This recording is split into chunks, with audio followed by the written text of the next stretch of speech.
What's going on, y'all? Tonight we got a fight between Sebastian Fundora, the Towering Inferno, versus Carlos Ocampo. Sebastian Fundora is the WBC interim champion of the world. So he gained that off of beating Erickson Lubin in what was one of the best fights that I've seen in a long fucking time. And that was a scrap. That was more than a scrap. That was a bang out. So this fight between Sebastian Fundora and Carlos Ocampo is taking place at the Dignity Health Sports Park in Carson, California, at the 154-pound division. So let's get into it, man. Let's get into the tail of the tape. We got Sebastian Fundora, man, 24 years old, 6'5", with an 80-inch arm reach, man. Dude is like a walking praying mantis, bro. 65% KO ratio, pretty decent power. Um, Southpaw stance, and he has 19 wins, no losses, and one draw, 13 wins by way of knockout. All right. Then we got Carlos Ocampo, man. I believe, man, he's been coming. Like, I think he had 11 or 12 straight wins last time I checked. In a row since I think Errol Spence. I don't think he lost since Errol Spence. He hasn't. So he has 34 wins, one loss, no draws, 22 wins by knockout, and one loss by knockout, which was to by the hands of Errol Spence Jr. He's 26 years old. He stands at 5'10" and a half with a 73-inch arm reach with a 62.86. Might as well say 63% KO ratio. He's an orthodox fighter. So uh attributes, man, Sebastian Fundora absolutely towers literally over this dude with height and reach. But Fundora came in just a slight bit lighter than Carlos Ocampo. Sebastian Fundora, he's a fucking freak of nature, bro. He is, man. He's a very exciting fighter to watch. Outside the ring, he's like real timid and kind of like bookwormish. But then when you get in the ring, he's a fucking animal, man. He's an animal.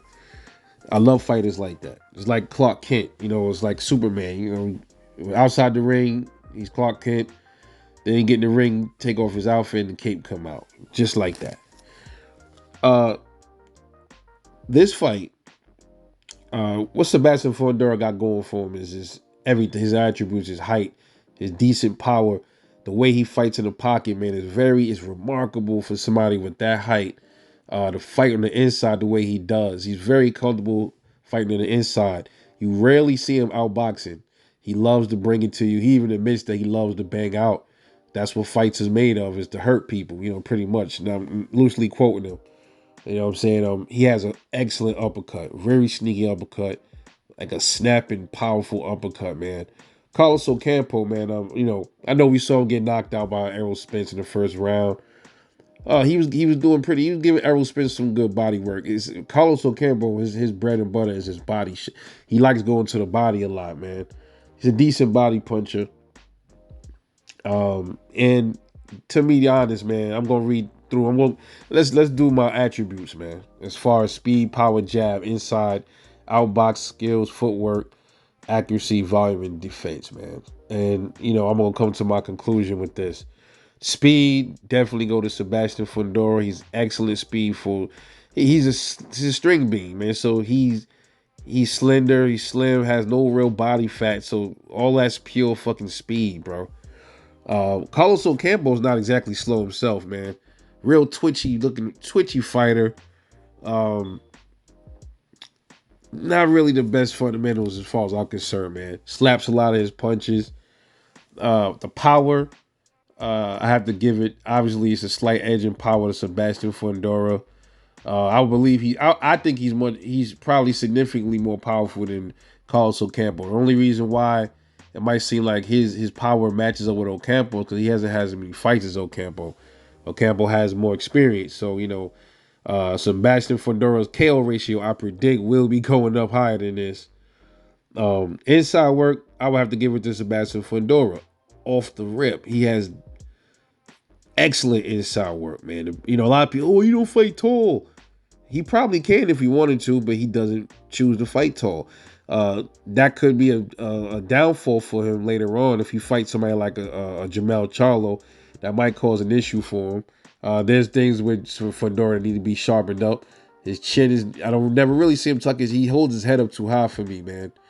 Um, he can't do that against somebody like a Jamel Charlo. And I'm not sure. I'll be honest. I'm not even sure if he can take a punch from Jamel Charlo, but we will see. Erickson Lubin is a good puncher too. He took Lubin shit. Lubin did manage to drop him, but he shook it off and he showed a good chin in that fight. Um, you can debate if Lubin is stronger than Charlo. You know that's why they call Erickson Lubin the Hammer. It's a reason they call him that. But for the looks of it, looks like Sebastian Fundora got a pretty solid chin. We'll have to see against heavier punches than Erickson Lubin. Then we'll really get a chance to see his chin. But as of right now, I give his chin. His chin gets the eye test pass for me as of now.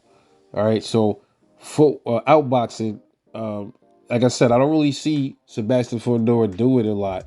And Carlos Ocampo, can't really find many clippings on him, highlights. But like I said, you can find some of his fights, and he doesn't really have. He doesn't really out. He has slight outbox skills. He outboxes a bit, but he likes to stay mid range or inside. That's his. That's where he likes to stay at. Um, Footwork, I have to give it to Ocampo because he does move around a little bit better. I won't give him the giant edge on footwork with Sebastian Fundora, but from what I can see, he does have slightly better footwork than Sebastian Fundora, man. Accuracy, Sebastian Fundora. Damn near every shot he throws, it connects. Damn near. Excellent accuracy.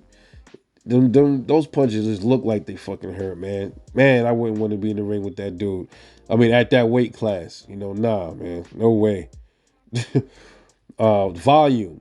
Who's the volume puncher? It's definitely Sebastian Fundora.